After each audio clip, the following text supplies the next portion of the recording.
Hello everyone, welcome to Maths Adda channel. This is special class for all entrance exam of mathematics. Now in this lecture, we will discuss the solution of test series 1. Now this is lecture number 3 and total day number 41 of 60 day challenge. तो please जो भी इस video को first time देख रहे हैं तो please channel को सब्सक्राइब कर ले और बेल आइकन को प्रेस कर ले ताकि आपको आने वाले अपकमिंग वीडियोस के नोटिफिकेशन मिल सके। और अगर वीडियो पसंद आता है तो प्लीज लाइक एंड कमेंट करें। ठीक है, तो स्टार्ट करते हैं।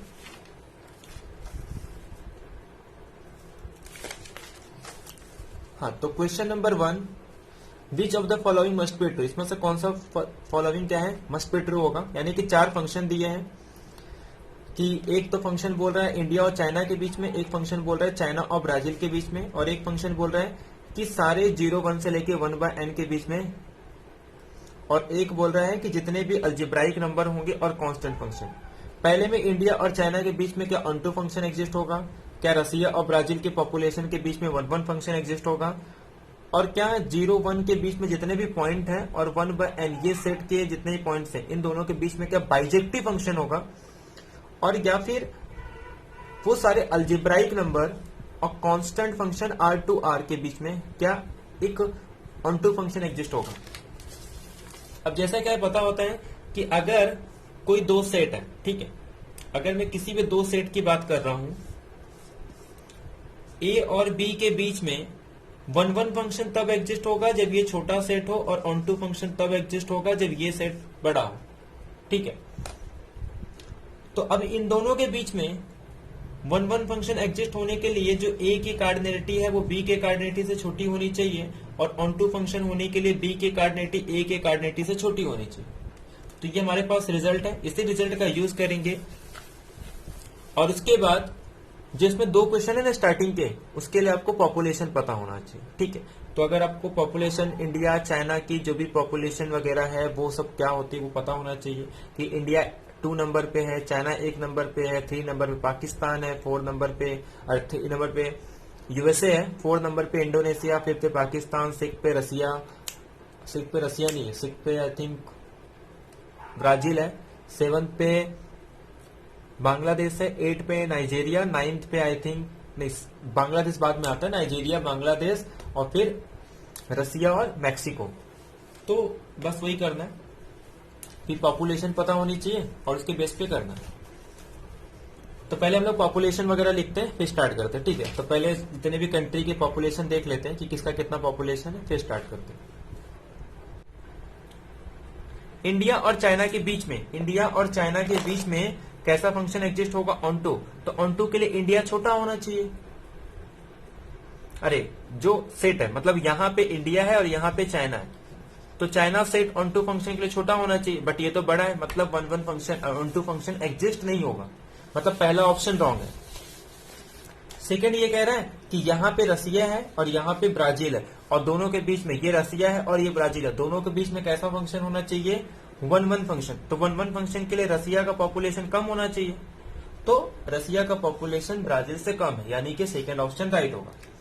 अब थर्ड जो है कह रहा है कि बाइजेक्टिव फंक्शन, बाइजेक्टिव फंक्शन के लिए कंडीशन क्या है कि दोनों सेट कैसे होने चाहिए, दोनों सेट की जो कार्डिनलिटी है वो इक्वल होनी चाहिए, यानी कि दोनों के पास सेम नंबर ऑफ एलिमेंट होने चाहिए। बट ये कह रहा है कि इसके ये मेरे पास जो ये ए सेट है वो सारे पॉइंट है जो 0-1 के अंदर है, set of all point between 0 to 1, 0 से लेके 1 के बीच में कितने पॉइंट होंगे, अनकाउंटेबल पॉइंट्स होंगे। तो बाइजेक्टिव फंक्शन के लिए भी अनकाउंटेबल होना चाहिए, बट ये सेट क्या है, 1/n where n belongs to natural number. अब इसके पास उतने ही पॉइंट होंगे जितने नेचुरल नंबर होंगे, और नेचुरल नंबर कितने होते हैं, काउंटेबल, यानी कि दोनों के बीच में कभी भी बाइजेक्टिव फंक्शन डिफाइन नहीं हो सकता। अच्छा, क्या कौन सा फंक्शन डिफाइन होगा, कौन सा सेट छोटा है, यहाँ पे ये वाला। और जब कोडोमेन वाली सेट छोटी होगी, जब भी कोडोमेन सेट छोटा, यानी कि there always exist a onto function, यानी कि उसे हम सर्जेक्टिव फंक्शंस भी कहते हैं।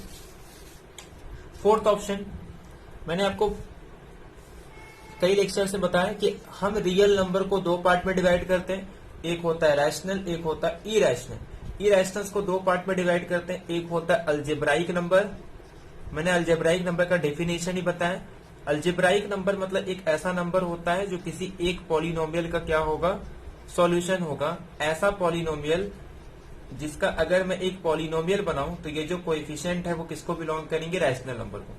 यानी कि रैशनल कोएफिशिएंट का अगर एक पॉलिनोमियल लूं तो ये अल्जेब्रिक नंबर, हर एक अल्जेब्राइक नंबर के लिए there always exist a polynomial with rational coefficient. यानी कि हर अल्जेब्राइक नंबर के लिए एक कैसा फंक्शन, एक ऐसा पॉलिनोमियल एग्जिस्ट होगा जिसकी जो कोएफिशिएंट है वो रैशनल नंबर से होंगे।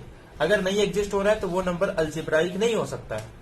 जैसे कि अगर मैं पाई ले लूं तो अब ऐसा कोई भी पॉलिनोमियल नहीं है जिसकी कोएफिशिएंट कहां से हो, रैशनल से हो और पाई उसका रूट हो जाए। तो देखो पाई कैसा नंबर है, तो एक तो होता है अल्जेब्राइक नंबर जिसमें सारे √2, √3 ये सारे कैसे नंबर है, अल्जेब्राइक नंबर है। आई हो गया,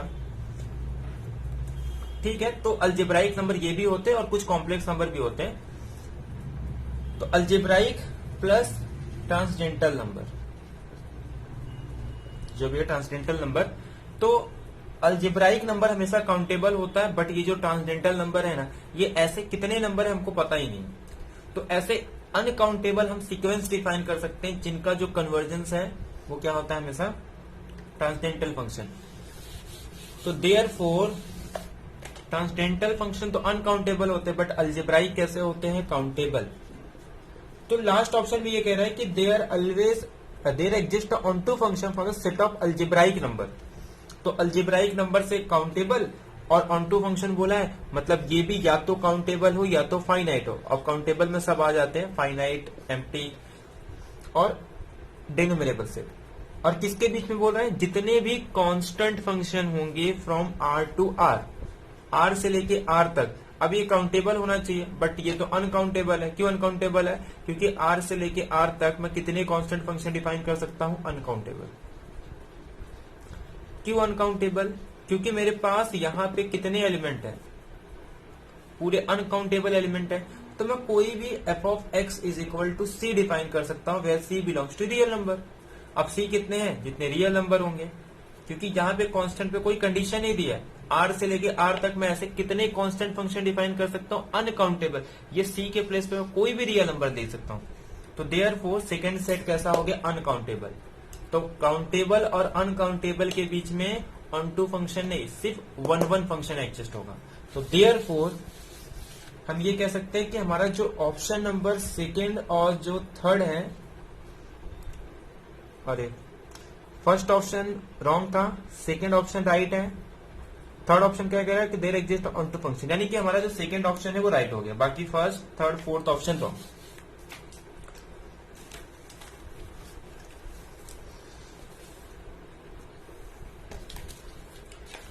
पहला ऑप्शन ये था कि ऑन टू फंक्शन एग्जिस्ट होगा इंडिया और चाइना के बीच में, तो ऑन टू के लिए ये छोटा होना चाहिए, बट चाइना का पॉपुलेशन ज्यादा होता है, ये रॉन्ग। वन फंक्शन के लिए ये छोटा होना चाहिए, तो रसिया का पॉपुलेशन ब्राजील से कम है, तो राइट। बाइजेक्टिव फंक्शंस के लिए दोनों इक्वल होने चाहिए, बट ये अनकाउंटेबल है, काउंटेबल, तो ये भी रॉन्ग। इसमें कह रहा है कि ऑन टू फंक्शन एग्जिस्ट होगा, तो इसके लिए ये ऑन टू फंक्शन के लिए क्या होना चाहिए, पहला सेट बड़ा, दूसरा सेट छोटा, बट यहाँ पे कांस्टेंट फंक्शन वाला बड़ा हो गया, तो देयरफॉर ये भी ऑप्शन रॉन्ग। नेक्स्ट क्वेश्चन कि which of the following is are incorrect पूछा है। अच्छा, इसमें इनकरेक्ट पूछा है। अब ये क्वेश्चन काफी अच्छा क्वेश्चन है। अगर सिमेट्रिक मैट्रिक्स है तो उसके सारे आइगन वैल्यू कैसे होंगे, रियल। तो ये स्टेटमेंट है, थ्योरम है कि eigen value of real matrix are always real, कि वो हमेशा कैसे होते हैं, जितने भी आइगन वैल्यू होंगे रियल सिमेट्रिक मैट्रिक्स के वो हमेशा रियल होते हैं। देयरफॉर ये ऑप्शन राइट है। तो ये ऑप्शन राइट है, इसका मतलब हमारा जो आंसर होगा वो क्या हो जाएगा, रॉन्ग हो जाएगा। क्यों, क्योंकि हमें इनकरेक्ट पूछा है, बट ये तो राइट है, तो राइट है मतलब हमारा ऑप्शन रॉन्ग। सेकंड में ये कह रहा है कि जो मॉडुलस होगी हर आइगन वैल्यू की, किसके, यूनिटरी मैट्रिक्स के, वो यूनिटी होगी। तो ये भी ट्रू है कि मैं अगर यूनिट मैट्रिक्स है तो उसके हर एक आइगन वैल्यू का अगर मॉडुलस लेंगे तो वो हमेशा क्या होता है, 1। तो ये भी राइट है, लेकिन हमें इनकरेक्ट पूछा है, तो ये भी ऑप्शन रॉन्ग। थर्ड ये कह रहा है कि जो आइगन वैल्यू होगी स्क्यू सिमेट्रिक मैट्रिक्स की वो प्योरली इमेजिनरी होगी। तो ये भी रॉन्ग है, क्योंकि जो स्क्यू सिमेट्रिक मैट्रिक्स की आइगन वैल्यू प्योरली इमेजिनरी भी हो सकता है और जीरो भी हो सकता है, बट यहाँ पे सिर्फ प्योरली इमेजिनरी दिया इसलिए ये रॉन्ग हो गया और ये इनकरेक्ट है, मतलब हमारा आंसर राइट है। अब फोर्थ ऑप्शन क्यों राइट है, मेरी बात को बड़े ध्यान से सुनिए। इसमें ये कह रहा है कि ऑल ऑफ द अबो। मैंने क्वेश्चन क्या पूछा था कि कौन सा ऑप्शन इनकरेक्ट है, और इसने ये कहा कि ये फोर्थ ऑप्शन का कहने का मतलब ये है कि ये मेरे क्वेश्चन का आंसर ये दे रहा है कि सारे के सारे इनकरेक्ट है।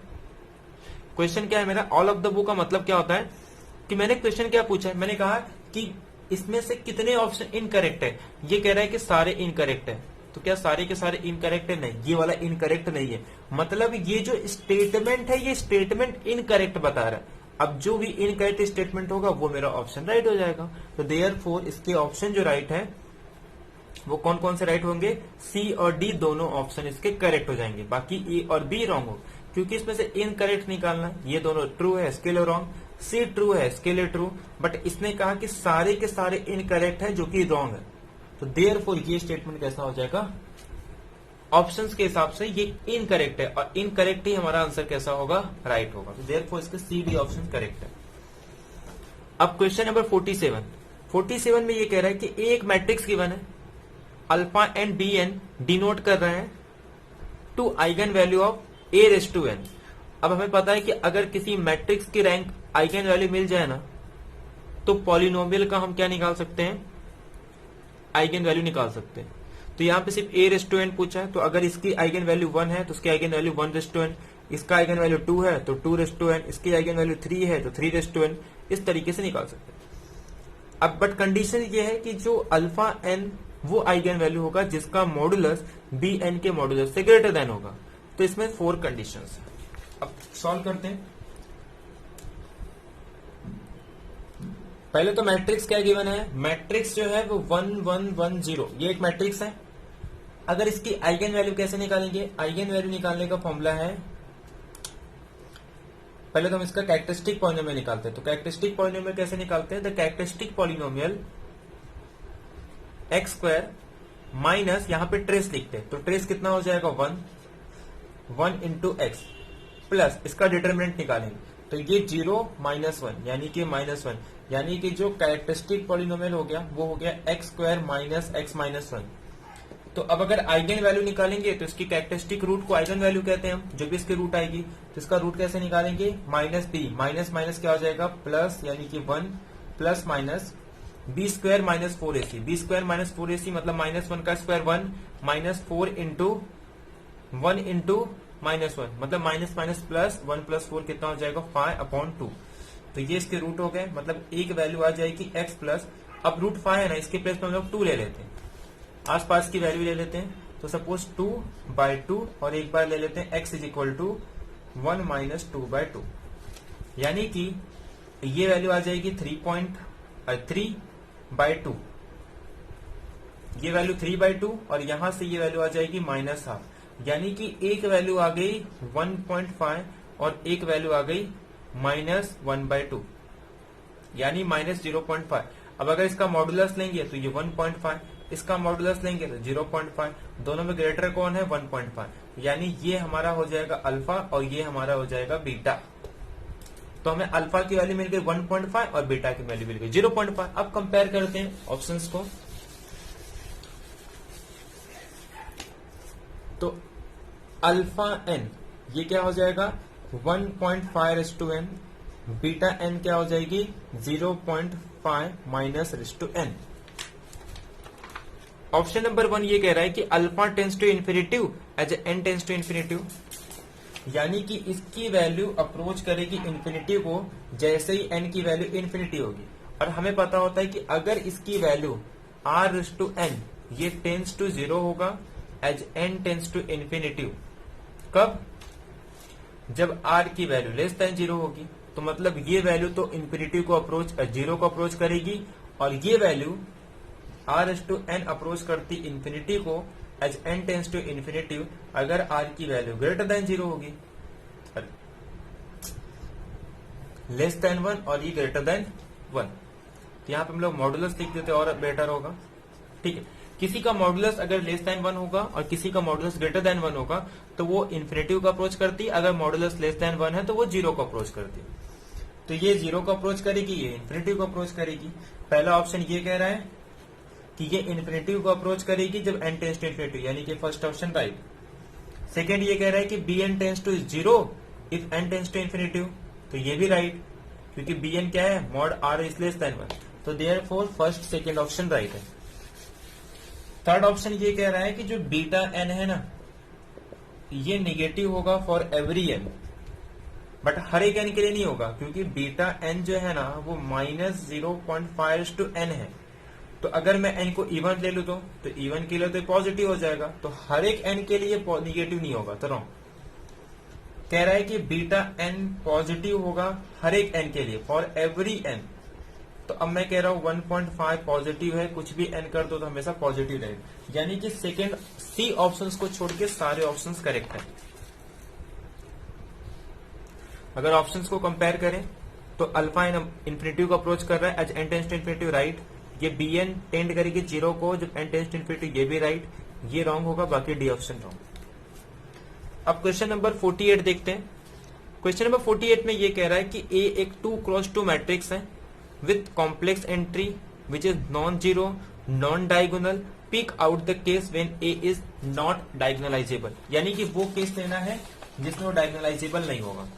पहले तो जो इन्फॉर्मेशन दी वो सब लिख देते हैं कि एक मैट्रिक्स है जिस मैट्रिक्स के ऑर्डर कितनी है, 2x2 है, और क्या कह दिया है कि एक मैट्रिक्स है 2x2 ऑर्डर, इसके जो एंट्री होंगी वो बिलोंग कर रहे कॉम्प्लेक्स नंबर को।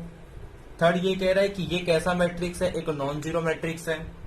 फोर्थ ये कह रहा है कि ये कैसा मैट्रिक्स है, तो एक नॉन डायगोनल मैट्रिक्स है, तो ये डायगोनलाइजेबल नहीं होगा। ये जो मैट्रिक्स है वो डायगोनलाइजेबल नहीं होगा। वो कौन सी कंडीशंस है? पहला कंडीशंस कि a स्क्वायर की वैल्यू अगर i2 हो जाए तो ये कभी भी डायगोनलाइजेबल नहीं होगा। बट हमें पता है कि ये जो मैट्रिक्स है इसे हम कहते हैं involutory matrix, and we know that कि involutory matrix is always diagonalizable. तो ये केस तो हो नहीं सकता। अब क्यों नहीं होता, मैंने आपको बताया था, इसका एनालिटिक पॉलिनोमियल निकालेंगे तो एनालिटिक पॉलिनोमियल आएगा x² - 1 = 0। तो इसकी जो मिनिमल पॉलिनोमियल के इसके पास ऑप्शन है या तो x - 1 या तो x + 1 या तो x - 1 × x + 1। सारे लीनियर फैक्टर है, हर केस में लीनियर फैक्टर आएंगे, and we know that a matrix is diagonalisable if its minimal polynomial has a linear factor. तो देयरफॉर ये डायगोनलाइजेबल है। सेकेंड कह रहा है कि a² = 0, ये एक नील पोटेंट मैट्रिक्स है और नील पोटेंट मैट्रिक्स कभी भी डायगोनलाइजेबल नहीं होता, तो ये ऑप्शन राइट हो जाए। थर्ड कह रहा है कि a² इज नॉन जीरो। अब ये तो कोई जरूरी नहीं है, ऐसे ही मैट्रिक्स ढूंढ सकते हैं जो कि नॉन जीरो है बट वो डायगोनलाइजेबल नहीं होगा। तो सिंपल क्या करेंगे, एक ऐसा मैट्रिक्स ले लेंगे अपर ट्रायंगुलर, क्योंकि डायगोनल तो नहीं लेना है। तो यहाँ पे सपोज मैं ले रहा हूं 3।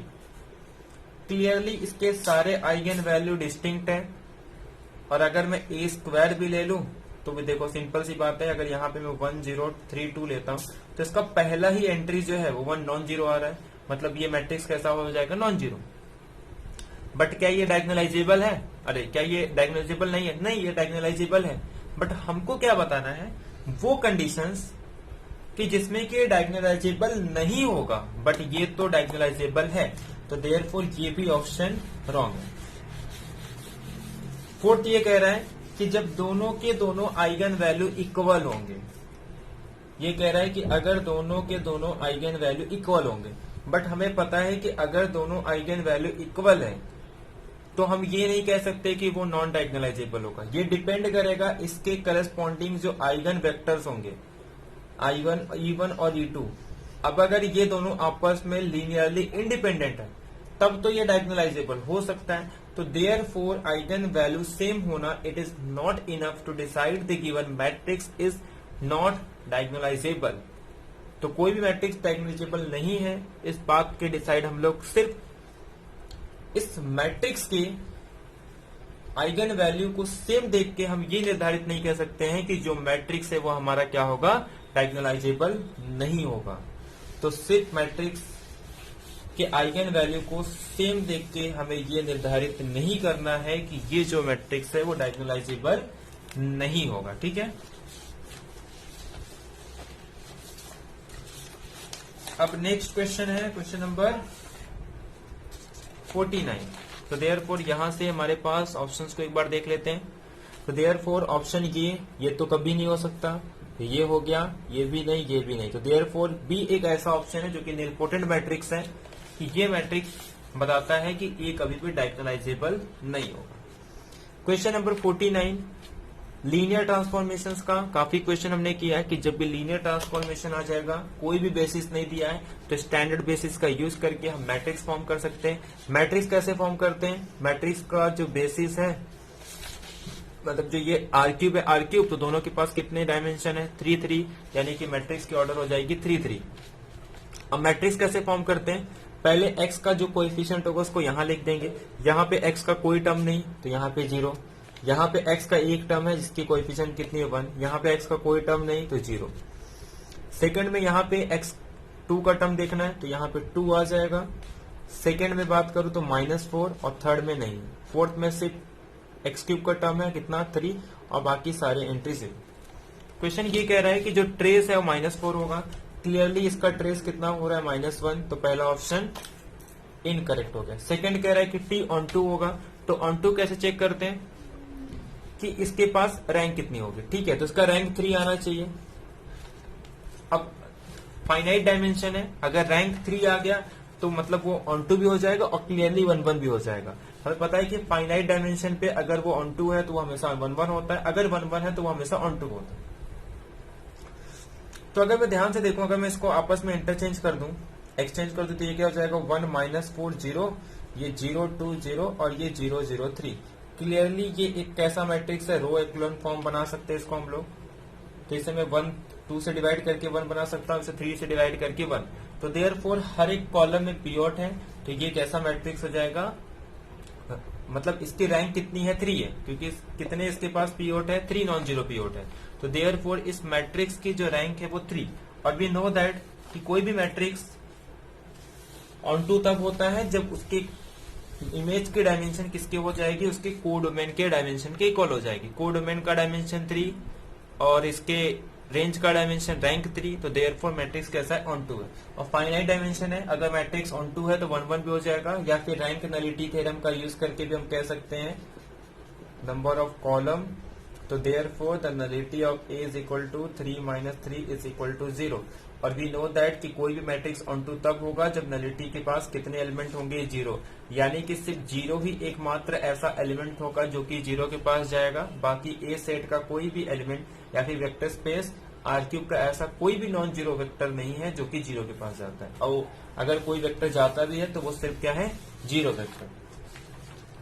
यानी कि ये भी ऑप्शन करेक्ट, ये भी ऑप्शन करेक्ट। कह रहा है कि डिटर्मिनेंट 14 होगा, मैंने रब कर दिया, बट आप निकाल सकते हो डिटर्मिनेंट 14 नहीं आएगा।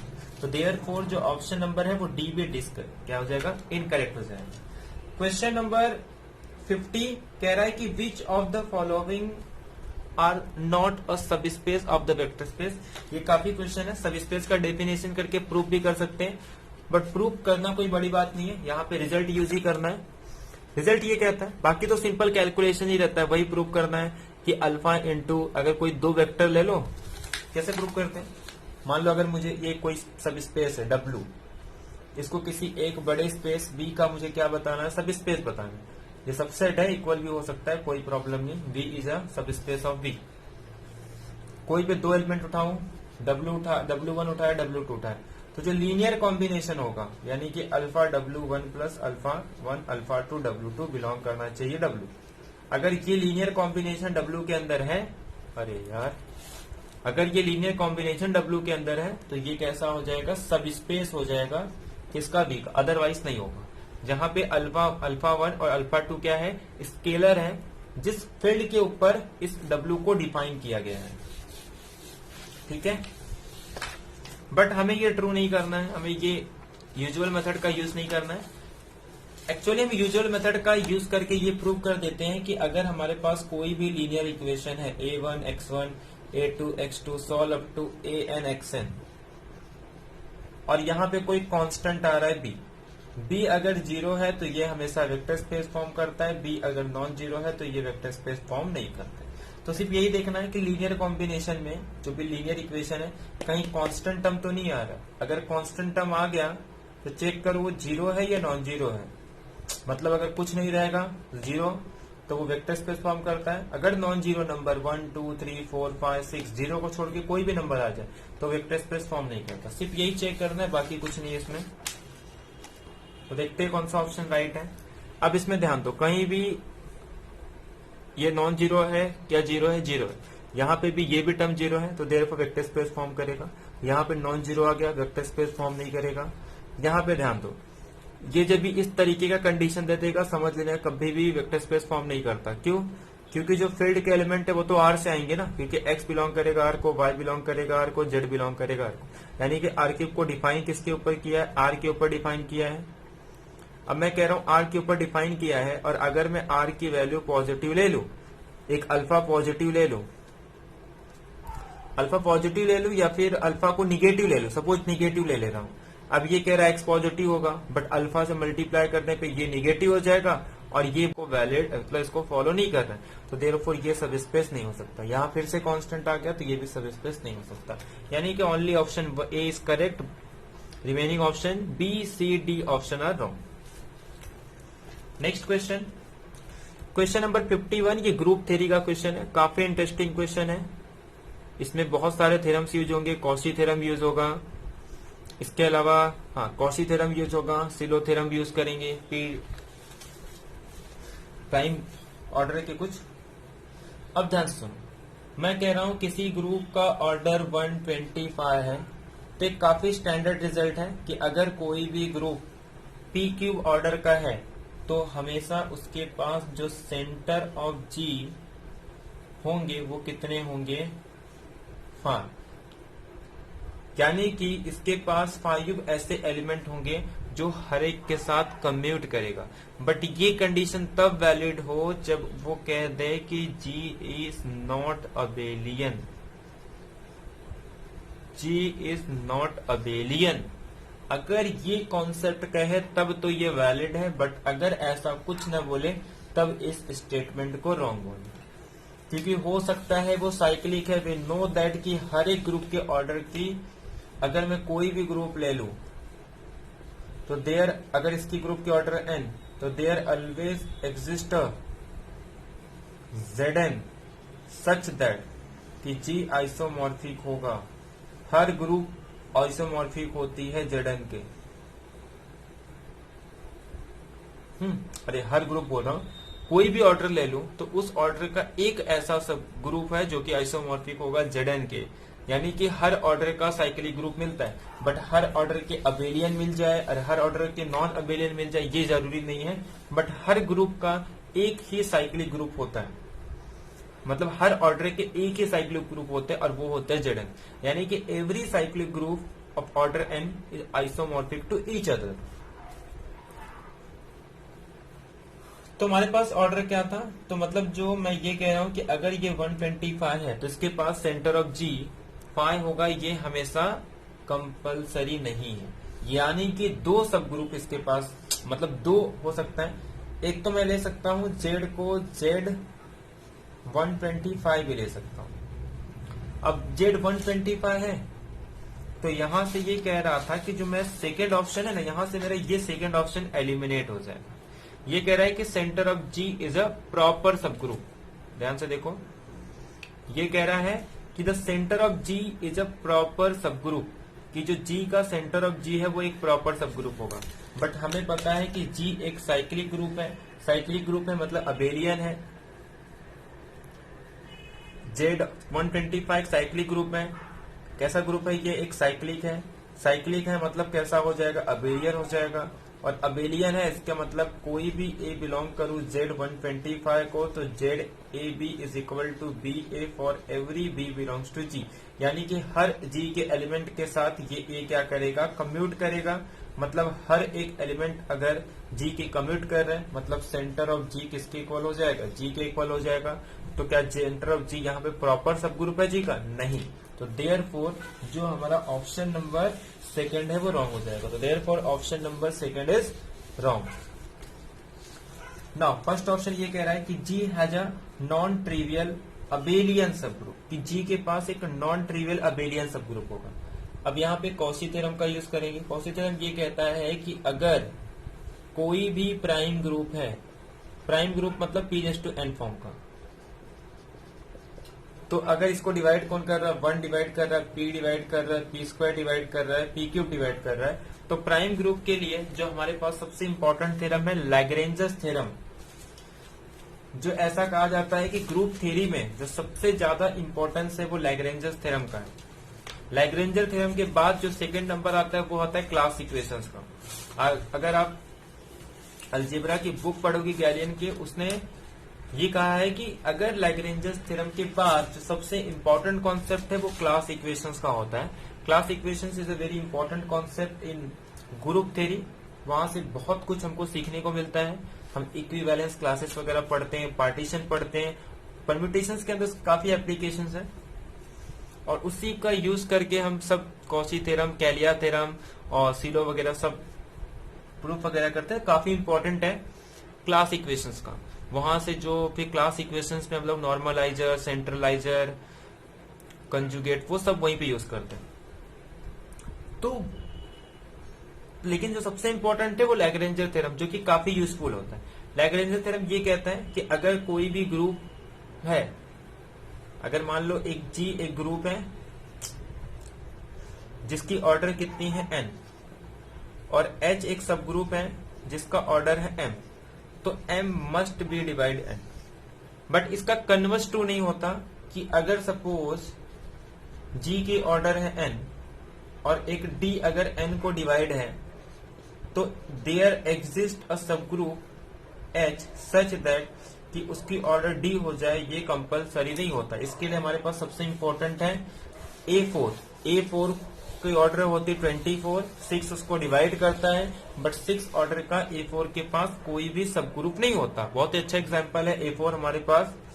A4 के पास बहुत सारी इंपॉर्टेंट प्रॉपर्टी है कि Sn के अंदर A4 ही एक ऐसा है जिसके पास नॉन ट्रिवियल नॉर्मल सब ग्रुप भी होते हैं, बाकी ऐसा कुछ नहीं है। इसके आगे काफी इंपॉर्टेंट होता है, वहां पे एक V4 जो सबसे अच्छा है, उसको क्या बोलते हैं, क्लाइन 4 ग्रुप। क्लाइन 4 ग्रुप उसका क्या हो जाता है, नॉर्मल सब ग्रुप।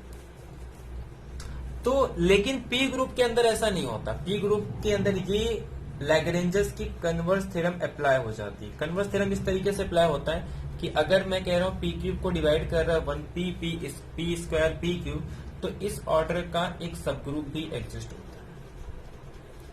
क्यों? क्योंकि इस ऑर्डर के एक एलिमेंट होती है और इसी ऑर्डर का एक साइक्लिक सब ग्रुप हम डिफाइन कर सकते हैं। तो ध्यान से देखो, पहला ऑप्शन, तो यहां से हमारे 2 ऑप्शंस करेक्ट हो जाएंगे। कह रहा है कि जी के पास एक non trivial abelian subgroup होगा, हाँ, तो वही कॉची थ्योरम का हम यूज कर सकते हैं कि अगर p डिवाइड कर रहा है 125 को, तो 5 डिवाइड कर रहा है, तो 5 ऑर्डर का एक नॉन ट्रिवियल, और उससे जनरेट करेंगे एक सब ग्रुप।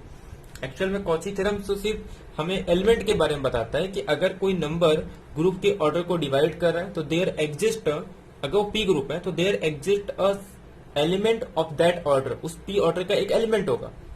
अब अगर उस ऑर्डर का एक एलिमेंट है तो उसी से जनरेट करके एक सब ग्रुप बना सकते हैं, जिस सब ग्रुप की ऑर्डर क्या होगी, वो जो एलिमेंट का ऑर्डर डिवाइड कर रहा है उस ऑर्डर का, यानी कि 5 ऑर्डर का, तो वो नॉन ट्रिवियल ही होगा। और साइक्लिक है मतलब वेरिएबल है, तो देयरफॉर ये ऑप्शन राइट है। ये तो हमने पहले ही रॉन्ग कर दिया था। कह रहा था कि देयर इज सब ग्रुप ऑफ ऑर्डर 125, तो ये भी राइट होगा क्योंकि 25 125 को डिवाइड कर रहा है और ये एक प्राइम ग्रुप है, तो देयरफॉर देयर एग्जिस्ट अ सब ग्रुप हुज ऑर्डर इज 25। सी ये कह रहा है कि जी की जो सेंटर होगी ऑर्डर 5, तो ये तो हमारा जेड से ही एलिमिनेट हो गया था। एक्चुअल में अगर ये नॉन अबेलियन कहता तो ये वैलिड थी, बट यहाँ पे कुछ नहीं कह रहा कि जी बस ग्रुप दे दिया 125 ऑर्डर का। तो अगर मैं जेडन ले लूं तो जेडन के पास जो सेंटर ऑफ जी है उसकी ऑर्डर 5 नहीं है, बल्कि उसकी ऑर्डर कितनी है, 125। तो therefore C option wrong. Question number 52, which of the following polynomial are irreducible in Z of X. ये काफी इंपॉर्टेंट टॉपिक है नेट के अंदर। इररिड्यूसिबल से एक क्वेश्चन तो जनरली पूछे जाते हैं। तो नेट के अंदर रिड्यूसिबल और इरिड्यूसिबल से एक क्वेश्चन तो यूजुअली हम हमेशा पूछते ही हो लोग, ठीक है। अब इसकी काफी 6-7 रिजल्ट है, अगर वो आप लोग को पता है तो फिर बहुत इजी हो जाता है। आपको सिर्फ रिजल्ट का यूज करना है, आइडेंटिफाई करना है कि कौन सा टाइप का है, कौन सा यूज कर सकते हैं। एक तो आइजेंस्टाइन क्राइटेरिया है, तो इसमें 2-3 यूज होने वाले, वो सब हम लोग एक करते हैं। रिड्यूसिबल के अंदर तो देखो, रिड्यूसिबल में प्रॉब्लम ये होता है कि आपको एग्जाम के टाइम पे एडजस्टमेंट करने आना चाहिए। पहली बात तो आपको इतना टाइम नहीं होता कि आप आइडेंटिफाई कर सकते हो कि ये जो भी पॉलिनोमियल गिवन है क्या मैं इसे सिंप्लीफाई कर सकता हूँ। तो आपके माइंड में तो यही रहता है कि आप इसे किसी टेस्ट का यूज करके इरिड्यूसिबल बताओ। तो रिड्यूसिबल थोड़ा डिफिकल्ट हो जाता है, तो उसके लिए प्रैक्टिस है कि अगर आपको बहुत सारे पॉलिनोमियल का मतलब देखे रहेंगे तो फिर एग्जाम में आपको डिफिकल्ट नहीं होगा, आप पॉलिनोमियल को देख के आइडेंटिफाई कर सकते हैं, क्योंकि इतना भी हार्ड नहीं होता, वो समझ में आ जाता है। प्रैक्टिस अगर कर रहे हो समझ में आ जाएगा। बाकी इरिड्यूसिबल के लिए तो है काफी थ्योरम, जैसा पहला। अब आइजेंस्टाइन क्राइटेरिया तो एकदम सिंपल समझ में आ जाता है, इसे छोड़ के ये देख लो क्या किसी प्राइम नंबर से डिवाइड हो रहा है। अब ध्यान से देखूं तो यहाँ पे ये दोनों एक प्राइम नंबर से डिवाइड हो रही है। प्राइम नंबर 2 से चेक करेंगे 2 से डिवाइड नहीं हो रहा, 3 से चेक करेंगे 3 से 5 डिवाइड नहीं हो रहा है, फिर 5 से चेक करेंगे तो 5 से दोनों डिवाइड हो रहा है। अब मैं आइजेंस्टाइन का क्राइटेरिया है क्या, ये कहता है कि मान लो अगर आपके पास एक पॉलिनोमियल है a n x raise to n a n minus 1 x raise to n minus 1 solve up to a n nought, ठीक है। अरे यार, मान लो ये अगर आपके पास एक पॉलिनोमियल गिवन है और एक ऐसा प्राइम नंबर, अरे यार,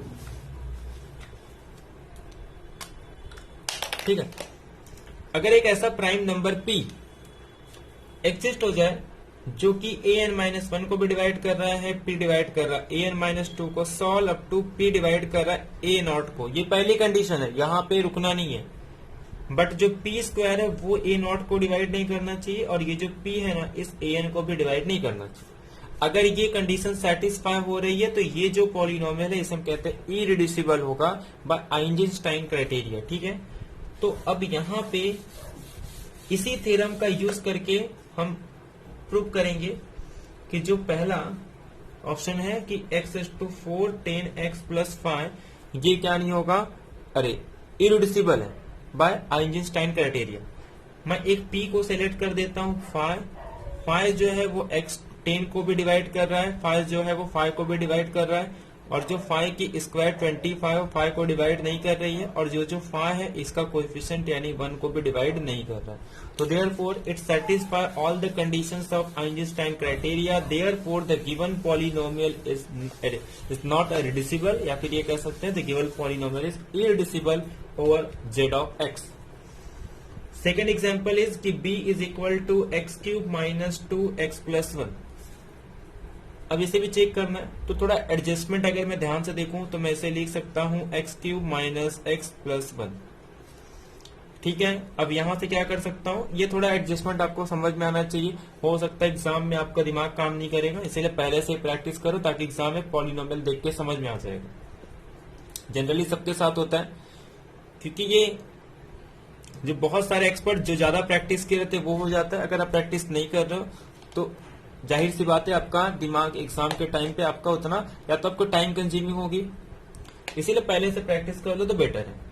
तो यहां से मैं x कॉमन ले सकता हूं, तो ये मेरे पास एक्स स्क्वायर माइनस 1 और ये x माइनस 1 हो जाएगा। सिंपली यहां से x माइनस 1 कॉमन ले सकता हूं, और जब x माइनस 1 कॉमन लूंगा तो यहाँ पे x और ये x माइनस 1 x प्लस 1, तो यानी x प्लस 1 बचेगा, बाकी x माइनस 1 बाहर और ये 1।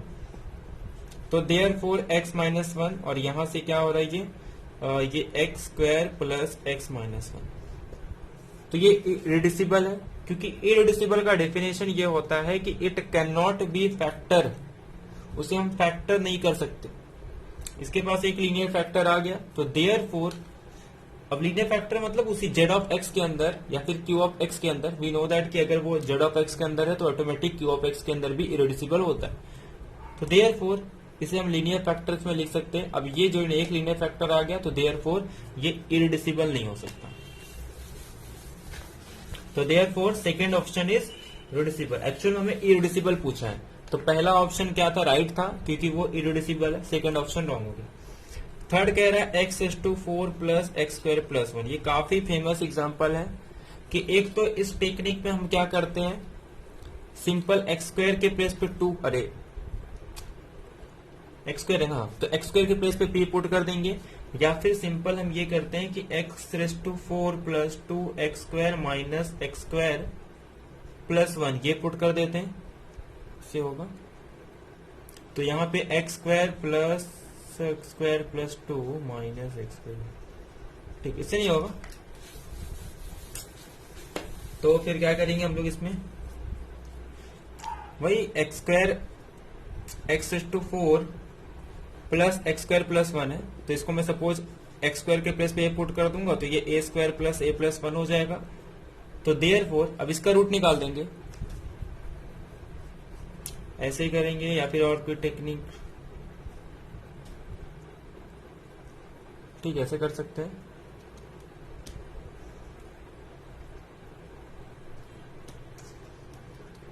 कि और कुछ यूज करेंगे इसमें, ठीक है। तो वैसे ही करते हैं -1 वाले से, कि X is to 4 plus X square plus 1 ये है, ठीक है। तो एक्चुअल में इसे हम ऐसा यही करते हैं, काफी स्टैंडर्ड है ये, कि एक्स स्क्वायर इसे हम क्या लिखते हैं 2x square minus X square plus 1। तो यहाँ पे जैसे कि ये एक्स स्क्वायर टू 4 है, ये 2x स्क्वायर है और ये 1।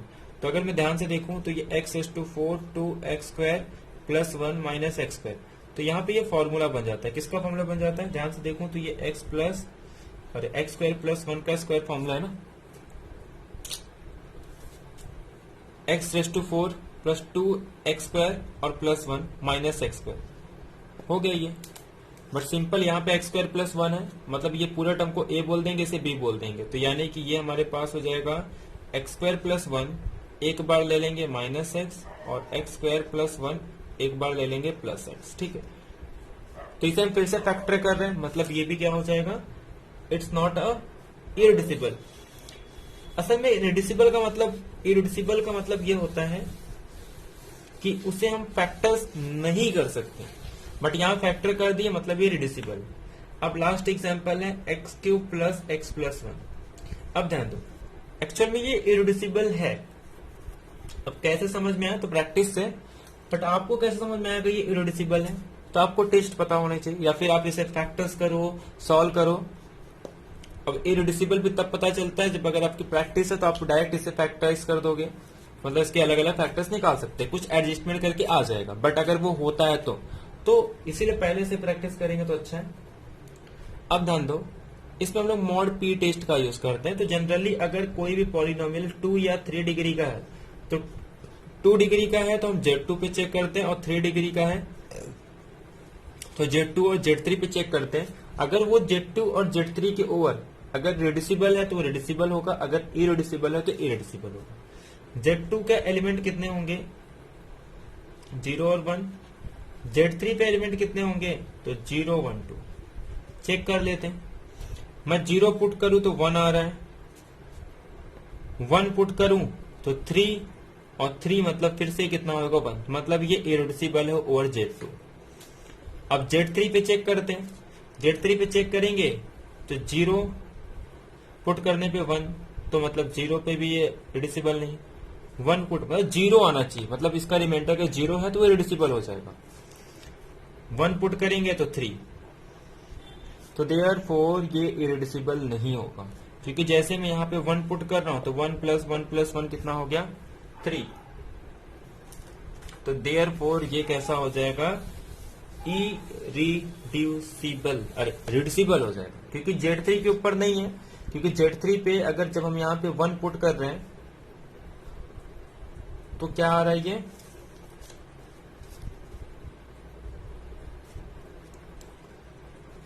रिड्यूसिबल आ रहा है। तो देयरफॉर जो लास्ट ऑप्शन है ये भी क्या हो जाएगा, रिड्यूसिबल। तो मतलब कौन सा ऑप्शन इसमें से रिड्यूसिबल है, ये वाला। बाकी ये भी रिड्यूसिबल, ये भी रिड्यूसिबल, ये भी। मॉड पी टेस्ट 1 पुट करने पे 1 1 1 3 0 आ रहा है ना, हाँ ठीक है चलो। अब नेक्स्ट क्वेश्चन आते हैं 53 पे। 53 को समझते हैं। 53 क्या कह रहा है कि Z जो है वो 7th रूट ऑफ यूनिटी है, 7th रूट ऑफ यूनिटी या फिर e raise to 2 pi i पे 7 है। और यहाँ पे टीटा को डिफाइन किया एक वैल्यू है Z plus Z square plus Z is to 4। यही बोल रहा है कि जो टीटा वैल्यू है क्या ये रैशनल नंबर है या फिर क्यू रूट डी है। क्यू रूट डी का मतलब ए प्लस बी रूट डी के फॉर्म में है। उस पर भी कंडीशन दे दिया है कि डी की वैल्यू ग्रेटर देन जीरो, और एक बार बोल रहा है कि डी की value less than zero. D की वैल्यू ग्रेटर देन जीरो का कहने का मतलब ये है कि ये रैशनल है, मतलब ए प्लस बी रूट टू के इस तरीके का फॉर्म में है, और ये कहने का मतलब है कि इमेजिनरी नंबर होगा। क्यू रूट डी मतलब ये माइनस में आ जाएगा, मतलब वो इमेजिनरी, जैसे क्यू रूट आई होता है ना गॉसियन इंटीजर्स वगैरह, वैसे टाइप का। या फिर ये कह रहा है कि थीटा एक आर, अब आई आर का सिंपल मतलब ये है कि ये एक इमेजिनरी, प्योरली इमेजिनरी है। अब ध्यान से सुनो, मैं कह रहा हूं कि मेरे पास जो जेड है ना, थीटा को डिफाइन किस तरीके से किया है, Z plus Z square plus Z, ठीक है। जेड को भी इसने वैल्यू दे दी है, जेड की वैल्यू गिवन है ना 2 pi I by 7 plus E raise to 4 pi I by 7 plus E raise to, अगर मैं 4 से करूंगा तो 4 2 सा 8 पाई आई बाय 7, यानी कि 8 पाई आई बाय 7, ठीक है। अभी ऐसे ही लिखते हैं। अब ध्यान से सुनो, इसे मैं कैसे लिख सकता हूं, ई रेस टू आई थीटा को कैसे लिखते हैं, मतलब एक बार तो कॉस में ये एंगल लगा दूंगा, वही सेम एंगल प्लस आई करके साइन पे लगा दूंगा, प्लस इसके पास भी ये रियल पार्ट होगा तो cos 4 आई पाई बाय 7, और ये हमारे पास sign 4 pi I by 7, plus ऐसे ही cos 8 पाई बाय 7, और यहाँ पे plus sign 8 pi I by 7, ठीक है। ये इस तरीके से हो गया। अब अगर मैं ध्यान से देखूं तो थीटा के पास ये किस फॉर्म में आ रहा है, सिंपल में ये कह सकता हूं a प्लस आई बी के फॉर्म में, यानी कि ये कॉम्प्लेक्स नंबर है। सारे ऑप्शन एलिमिनेट हो गए। सिंपल जेड जो है ना वो एक कॉम्प्लेक्स नंबर को बिलोंग कर रहा है। एक्चुअल में जो जेड है ना वो बिलोंग कर रहा है कॉम्प्लेक्स नंबर को, यानी कि जो जेड की वैल्यू है वो a प्लस आई बी के फॉर्म में। फर्स्ट ऑप्शन ये कह रहा था कि ये बिलोंग करेगा क्यू को, रॉन्ग, क्योंकि ये इस फॉर्म में। सेकेंड कह रहा है कि ये बिलोंग करेगा क्यू रूट डी के फॉर्म में, तो ये भी रॉन्ग। थर्ड ये कह रहा है कि बोल रहा था डी ग्रेटर देन जीरो, तो ये रॉन्ग। फोर्थ ऑप्शन ये कह रहा है कि थीटा बिलोंग करेगा आई आर को, यानी कि प्योरली इमेजिनरी, वो भी रॉन्ग।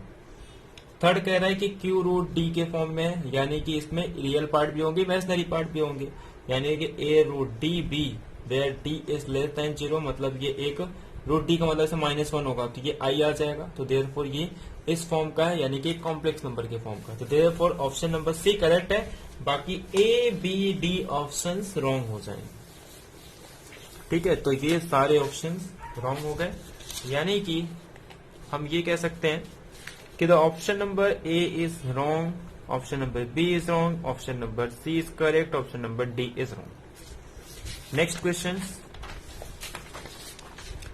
क्वेश्चन है कि लेट अगर f एक एंटायर फंक्शन है और वो सारे कॉम्प्लेक्स नंबर जिनका nth डेरिवेटिव करने पे 0 आता है फॉर सम पॉजिटिव इंटीजर्स के लिए, तो अगर a c के इक्वल हो जाए तो f पॉलिनोमियल होगा, अगर a c के इक्वल हो जाए तो f कांस्टेंट फंक्शन होगा, अगर a अनकाउंटेबल है तो देन f पॉलिनोमियल हो जाएगा, अगर a अनकाउंटेबल है तो देन f कांस्टेंट फंक्शन हो जाएगा, ठीक है। अब ये कह रहा है, जिसे हम ऑप्शन से एलिमिनेट कर सकते हैं। अब ये कह रहा है कि अगर a c के इक्वल हो जाए तो then f is a polynomial होगा, ओके। सेकेंड कह रहा है कि अगर a c के इक्वल हो जाए तो f कांस्टेंट फंक्शन होगा। ये तो जरूरी नहीं है ना, मैं कह रहा हूं f ऑफ z के प्लेस पे अगर मैं z ले लूं, अगर z ले लूं तो इसका जो 1 टाइम डेरिवेटिव करने पे 1 आ रहा है, 2 टाइम डेरिवेटिव करने पे कितना आ रहा है, ये 0 आ रहा है, या फिर मैं जेड स्क्वायर ले लूं तो इसका 3 टाइम करने पे कितना आ जाएगा, 0। तो ये 3 टाइम करने पे 0 आ रहा है, और पॉलिनोमियल फंक्शन हमेशा एंटायर फंक्शन होते हैं, ठीक है। और ये कह रहा है कि अगर a इज इक्वल टू सी हो जाए, यानी कि वो हर पॉइंट पे 0 ही होगा, क्योंकि जो इसके डबल डेरिवेटिव है वो 0 होगी। ऐसे जेड स्क्वायर ले लूंगा तो उसका जो ट्रिपल डेरिवेटिव है वो जेड 0 होगा, मतलब पूरे a इज इक्वल टू सी पे। बट क्या ये जो पॉइंट है, क्या ये z कांस्टेंट फंक्शन है, नहीं, पॉलिनोमियल तो है बट ये कांस्टेंट नहीं है, यानी कि यहां से बी ऑप्शन करेक्ट नहीं होगा। अब सेकंड कह रहा है कि ए अगर अनकाउंटेबल है तो ए इज इक्वल टू सी, मतलब ये अनकाउंटेबल ही तो है, तो कह रहा है कि एफ कांस्टेंट हो जाएगा, तो नहीं, मतलब ऑप्शन नंबर बी और डी करेक्ट नहीं, मतलब जो बी और डी है वो रॉन्ग हो गए। अब उसी को उल्टा से पॉलिनोमियल पे बोला है कि अगर ए सी के इक्वल हो जाए ना तो then F is a polynomial. अब ध्यान से सुनो, मैं कह रहा हूं कि एफ को अगर मैं सपोज जेड ले रहा हूं तो मैं कोई भी पॉलिनोमियल ले लूं, ठीक है, उसकी nth पावर करने पे अगर वो जेड जीरो आ रहा है और अगर ए की वैल्यू सी के इक्वल है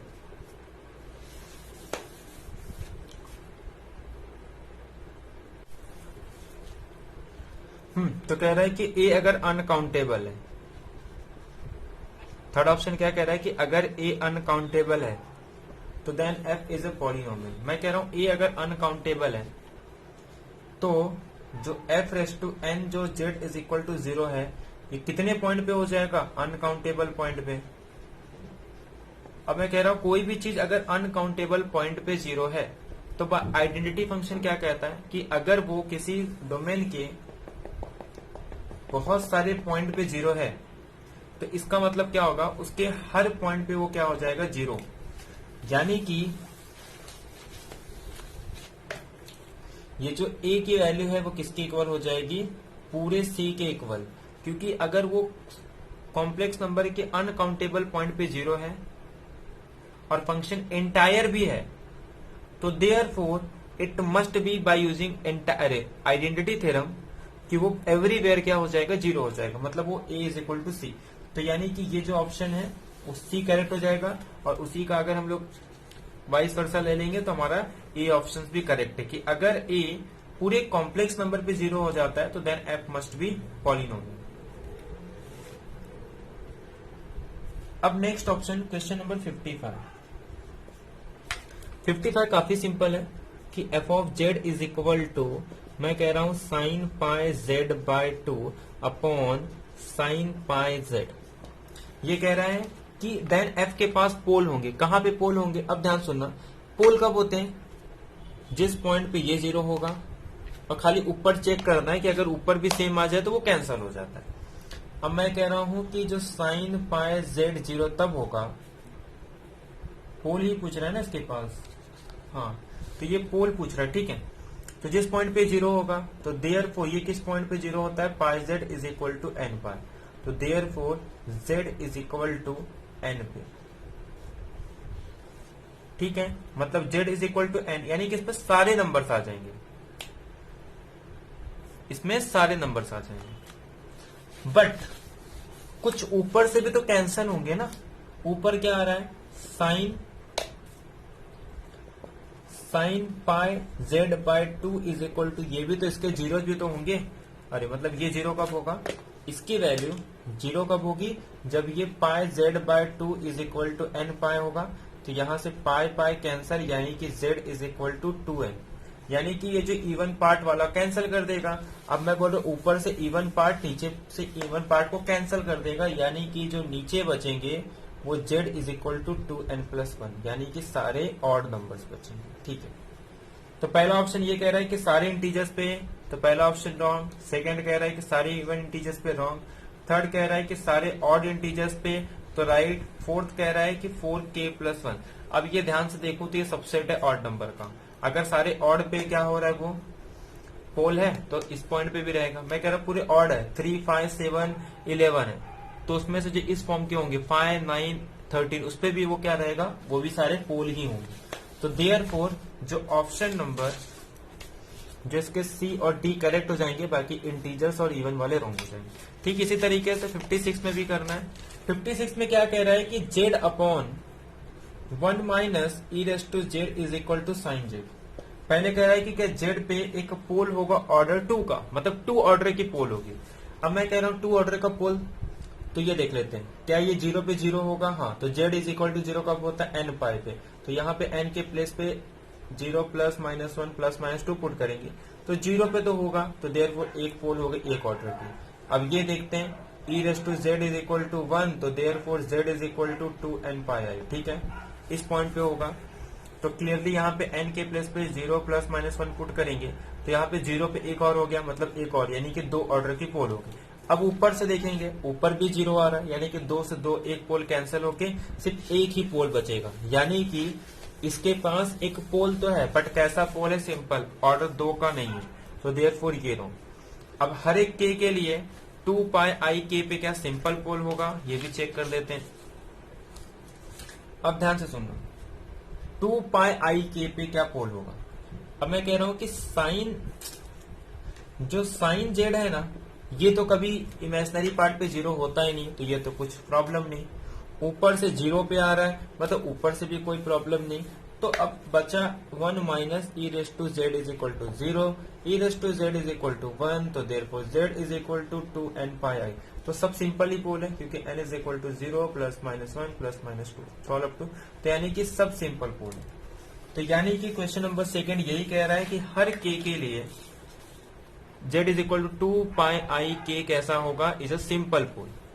तो therefore option number B correct है कि ये फॉर हर एक k के लिए जो z 2 पाई आई के है, ये एक सिंपल पोल होगा। अब थर्ड ऑप्शन देखते हैं। थर्ड ये कह रहा है कि z is equal to k pi पे, अरे यार, z is equal to k pi पे एक सिंपल पोल होगा, जिसमें k में से 0 को हटा देना है। अब ध्यान से सुनना, मैं कह रहा हूं कि 1 minus E raise to Z is equal to 0, ये तो हमेशा इमेजिनरी पार्ट पे होता है 0 को छोड़ के, बट 0 तो इसमें इंक्लूड ही नहीं किया है। अब मैं कह रहा हूं कि z is equal to k pi में से अगर मैं 0 को निकाल दूंगा, तो ये असल में क्या कह रहा है कि plus minus pi, plus minus 2 पाई, प्लस माइनस 3 पाई। अब 0 भी नहीं है, मतलब ई रेस टू जेड से हट गया, ऊपर के z से भी मतलब नहीं है, बचा नीचे का z, यानी कि sine z is equal to 0, तो z is equal to n pi, but n की value 0 plus minus 1 plus minus 2 होती है, बट ये हटा देना है। तो ये तो होता है ना सिंपल पोल, 0 तो है नहीं जो ऊपर और नीचे बाजू वाले से कैंसिल हो जाएगा। तो ये कह रहा है कि इस पॉइंट पे इसके पास सिंपल पोल होगा, तो देयरफॉर ऑप्शन नंबर 3 करेक्ट है। तो देयरफॉर ऑप्शन नंबर 3 जो ये कह रहा है कि हर एक के में से 0 को हटा देंगे, तो z is equal to k pi पे simple pole, right. D option ये कह रहा है कि पाई प्लस 2 पाई आई पे पोल होगा। अब मैं कह रहा हूं कि ना तो ई रेस टू जेड इस पॉइंट पे 0 होगी, ना ही साइन जेड इस पॉइंट पे 0 होगा, तो देयरफॉर ये ऑप्शन तो क्लियर 0। बाकी 57, 58, 59, 60 ये जो सारे क्वेश्चन अप्लाइड के क्वेश्चन है, जो आपको खुद से करने हैं। बाकी आप बुक वगैरह में से भी देख सकते हैं, किसी का क्लासेस का नोट्स भी रेफर कर सकते हैं। तो it's not a big deal to solve the questions of applied section, तो you can do by your own practice. तो फिर उम्मीद करता हूं आपको लेक्चर पसंद आई होगी। तो अगर लेक्चर पसंद आए तो प्लीज लाइक करें, कमेंट करें, और अगर कुछ भी डाउट रहता है तो प्लीज कमेंट करके बोले, पर्सनल में मैसेज कर सकते हैं। और हाँ, अगर पर्सनल मैसेज कर रहे हैं तो एक रिक्वेस्ट है कि जब मुझे टाइम मिलेगा तब मैं रिप्लाई करूंगा। बार बार ऐसे फोर्स नहीं करना है कि सर रिप्लाई करो रिप्लाई करो, जब मुझे टाइम मिलेगा तो मैं रिप्लाई कर दूंगा, ठीक है। बाकी जब भी टाइम मिलेगा मैं रिप्लाई करूंगा, उसके लिए टेंशन मत लो। बट क्योंकि मैं कॉलेज में या लेक्चर्स में रहता हूं, तो वो टाइम पे मैसेज कैसा नेट चालू रहता है तो वो मैं देख लेता हूं, बट अगर किसी ने इमेज सेंड किया तो मैं उसको डाउनलोड करके नहीं देखता हूं। तो जब भी टाइम मिलता है मैं उसे देख लेता हूं, ठीक है। तो फिर आज का लेक्चर यही एंड करते हैं। नेक्स्ट लेक्चर में हम जो टेस्ट सीरीज सेकंड है, और हाँ एक बात, जो टेस्ट सीरीज मैंने लिया था उसमें अगर कुछ मिस्टेक्स रहती है तो आपको टेंशन नहीं लेना है, जब मैं यूट्यूब पे सॉल्व कराऊंगा, क्योंकि बहुत लोग के कमेंट आते हैं, अब सबका पर्सनली एक एक का मैसेज करना, रिप्लाई करना तो पॉसिबल नहीं होता। तो यूट्यूब पे अगर आपको कोई करेक्शन लगता है तो आप उसे नोट करके रखें, और यूट्यूब पे जो हम लेक्चर्स लेंगे तो वहां पे करेक्शन हो जाएगा, ठीक है। तो उसका आपको टेंशन नहीं लेना, ठीक है। फिर आज का लेक्चर यही एंड करते हैं, मिलते हैं नेक्स्ट लेक्चर में। Thank you.